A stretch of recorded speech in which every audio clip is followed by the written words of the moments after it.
All right, well, we got a weird start to this week's video. Just sitting here in the garage. And today's Monday. What is it? We're doing the main show, just finishing it up. Collins Marine calls me. It's the 16th of September. And he says, check my phone. So I check my phone, and what I'm looking at, I cannot believe. What is this you just sent me, Collins?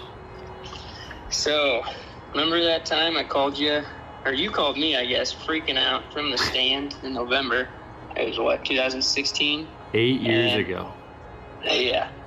So, that buck that you had to pass that day because I had class and couldn't hunt with you? Well, it's not your fault.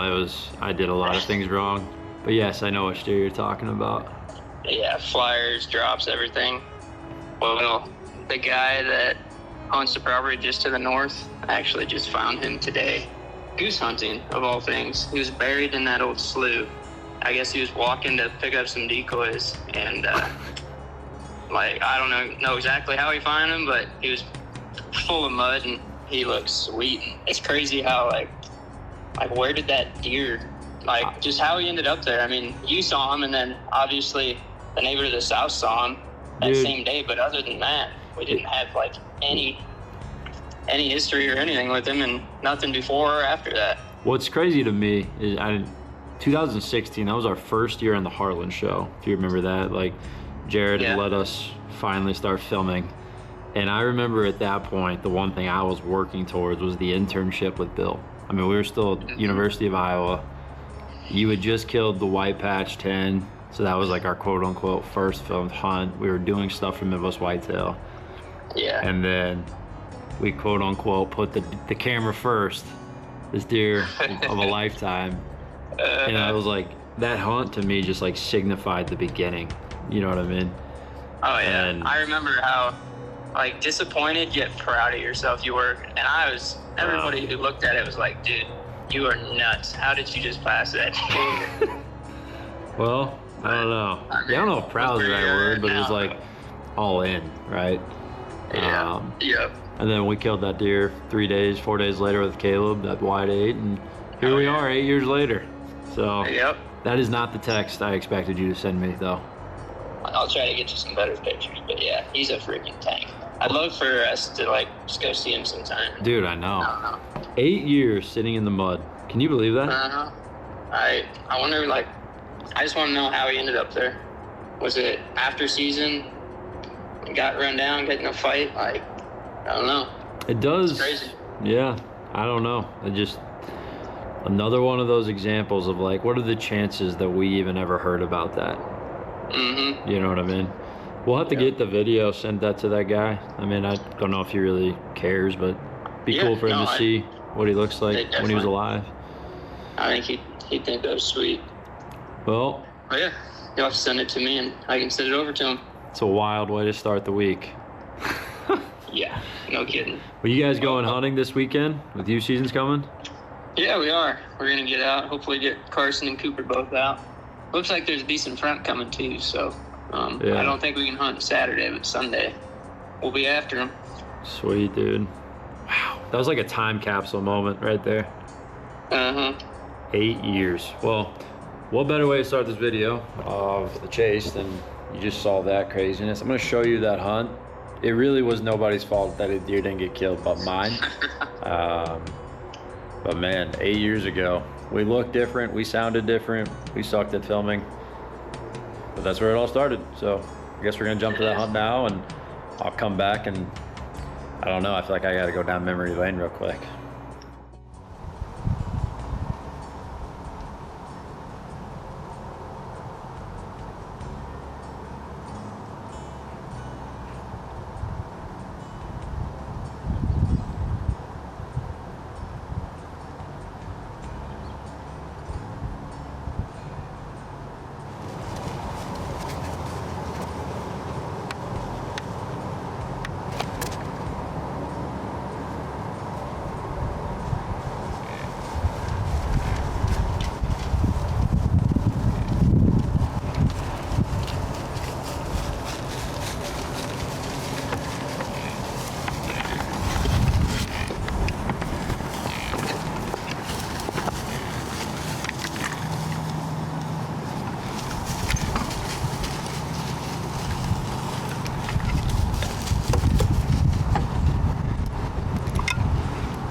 it's 6:52 on November 8th, and it has been a crazy morning already. I got to the stand, got all set up in here in the dark, and went to go put on my release, and it wasn't in my pocket. And had a buck come by in the dark, young 10 chasing a doe. So when they left, I went and got my release, and I happened to find it on the path. And I just got back, and I just got in the tree, got an arrow knocked, and I hear crash, crash, crash. And this buck I've never seen before, double drop tine. That's the first one I've ever seen in real life. Ran right by the stand. I mean, I tried to get the camera on him and get my bow and self-filming this morning, and he was right there. He was 15 yards away, and I just couldn't get it done. There wasn't much pre-roll on him, and I mean, so it wouldn't have made for that good a film, but that was the coolest encounter I've ever had in my life. And he was dogging a doe down the river, and the great thing about this river bottom is she might come back up, so we will see. I'm gonna sit back and pray to God that he comes back, because that buck was amazing. But clearly the deer are chasing this morning, so it's like a switch was flipped from yesterday.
That's gonna wrap things up for me here.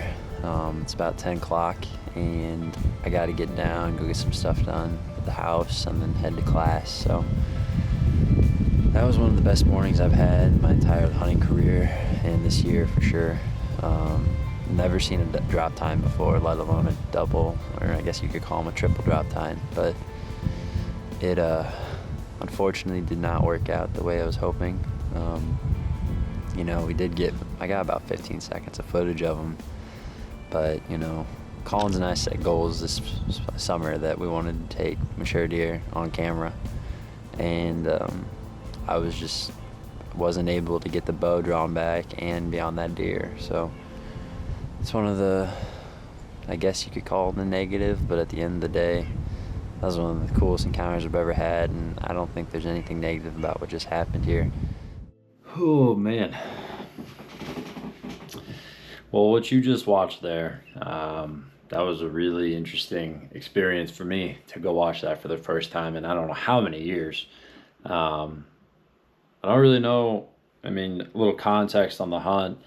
So when you see me grab my bow after the deer's already ran through, basically running back through the event that led there. So that was November 8th, 2016. Collins wasn't able to go, and frankly, I just kind of chalked up I was going to take the morning off. And my dad had texted me late. You know, my alarm had went off, and I saw a text from my dad that said, "Good luck this morning. It's going to be a great day." You know, I was just like, gosh, now I got to go. Okay, so I'm already behind. Drive, and luckily at that time where I was living, that property that I had permission on there with Collins, and that was, you know, I want to say, you know, I've had some great friends that allowed me to hunt some really cool places. Wasn't too far from my house, and so basically get there late, sun's already coming up. I ran into the stand. I mean, I distinctly remember sprinting down this path, get into the tree, get everything set up, and I didn't have my release. And I had hunted this spot the night before, and so where I chose to set up that morning was in the actual hunter stand. The evening before, when I was in there by myself, I had sat the cameraman stand because it allowed you to shoot the field. And I had my Ozonics mount up there screwed in. Was in the hunter stand though on this particular morning, no release, ran back to my Jeep. It was right on the path in front of it, a couple of steps on my walk. grabbed my release, ran back in, got into the tree, had my bow, had an arrow knocked. Everything was set up from the hunter stand, and I just felt like I need to get up there. I'm gonna get that Ozonics running. And when I looked up, I was literally, screwing on that Ozonics, and then out in front of me was this deer. And that's why that clip starts so late, because as he's walking in, I'm like trying to reach for the camera, and luckily that was right below me. And so I grabbed that camera. It was either grab the camera or grab the bow, one of the two. So I got the camera, filmed them for those 15 seconds, and the rest was history. And it was just that moment for me. We've had some guys make comments asking, where'd this start, yada, yada, yada. And I don't know. I mean, I grew up watching Midwest Whitetail since I was a kid. We didn't have an outdoor channel or sportsman channel growing up. And then 12 years old in 2008, typing on the internet free hunting show, and Midwest Whitetail came up. And that was back when Bill had just started it, obviously. I mean, heck, that was back when it was like Brett Frieden, Colton Kaysen, all the guys. And I don't know, just identified with it. It was the only thing I had to watch, and started to dream about doing something of that nature. Fast forward to my senior year in high school, met Caleb Greiner at a track meet. That was just kind of a side note to where the story's going, but met Caleb Greiner at a track meet. We were running the 400-meter hurdles, and Caleb was a super good 800 runner. I ran hurdles in 400s, and whatever reason, that was the day we became friends, kept in contact. Later in that track season, I had met Bill Linke. He was coaching the Albia Blue Devils, and I just distinctly remember when I saw him, and I got this just like, I gotta go say hi to him, and had this super awkward introduction. I was like, I'm a huge fan of the show, my name's Josh. Nothing else came out, and luckily he didn't hold that against me. And we kept in contact through a few more meets. He was really nice and filmed some of our state track events. And I, at that point, asked him, I was like, what do I got to do to become part of the internship? And he said, well, first step is go to college, get a degree. We don't entertain applications from anybody that doesn't do that. And so at that point, I went to college. And that was really the only thing that I was working for. 2016, we got the opportunity. I had met Jared at that point, and he unofficially was teaching me, and everything I was doing was just trying to prepare for that opportunity to go work with all the guys at Midwest Whitetail on the internship side of things. 2016, this is when Collins and I just got the opportunity to film for the Heartland series. And you look back what's transpired in 8 years, and without boring you guys and going down all the different things, all I have to say is I'm just super thankful. And we've always joked that this deer was kind of the beginning of that. I mean, when I passed the deer and filmed him, I was like, well, I never can not shoot a deer on camera again, because at that moment I was like, I'm all in on this. And so here we are today watching that. I just feel extremely grateful. And frankly, we talk about it internally, but that's why we film hunts. I mean, I would recommend to all of you, even if it's just a phone, like getting to talk about a story or a memory is cool. Getting to look at a photo is really cool. But when you go back and watch a video clip, or what we get to watch, these stories put together, it's just like reliving it all over again. And it puts you into some different parts of your life and makes you grateful for the friends that you have. Right over my shoulder, I think you could probably see him. We were able to film and shoot that deer a few days later. Caleb was the one that filmed me, and couldn't be more thankful for that memory. And it just, so not exactly the video that I anticipated making this week. Really haven't been doing a whole lot. We are now smack dab in the show season, so all of our regional shows, we've got all the main show stuff, all the chase videos, and so I try to make it out when I have the opportunity and we've got the work done. But definitely a crazy way to start the week here. And yeah, that's a little bit more of a background of how I got into this, and just a ton of people to thank along the way. And with this big deer, hopefully this is the next crazy scenario, but hopefully we can get him killed. So we're gonna keep trying to ask for the permission. I think we are trending in the right direction on that front of things, and only time will tell this week. But super excited. Hope you guys enjoyed that throwback hunt, and we'll see what happens for the rest of this week. You're in there. You're in there. Let's go.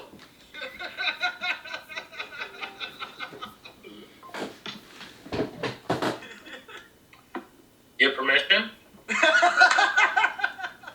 Let's go. Go, dude. Yeah, Just happened? just now. Dude. So how long until you're going to go put them cameras up? boy? Go get them cameras out. All right, well, you just saw the reaction there. We are, what's today? Today is Saturday, opening day of the youth season. I am not hunting, putting on this new HR 600 in the dry wash closet because we are going in to the new farm we now have permission on with this giant deer. And if you want to see what we're going to do, check out 2 days from now's main show. And I can't believe we're in the game on the buck. It's absolute disbelief. I never really thought it would come together, but it has. And I have to say a super special thank you to a great friend who's the only reason why we're even in this position. He was able to figure out the pieces and how to get in contact with the landowner, and here we are. Chance of a lifetime and a giant buck. I got Evan behind the camera. Hope he's ready for this adventure we're about to go on. And then just to wrap up the video with an update from the Drop Time Farm, got a picture finally of that 6x5, which is the other big deer on that property. And man, does he look good. I don't know what else to say to that. Picture speaks for itself. And then finally, from the river piece, got a good buck for the first time. One photo of him, but still a good buck nonetheless. I know Mike and Bella are hunting tonight. Justin and Jenna are hunting tonight. And so is Caleb. I think he's taking Garrett out. So 3 different people out. Deer season is officially here. Hope you guys enjoyed this one. We'll see you next week.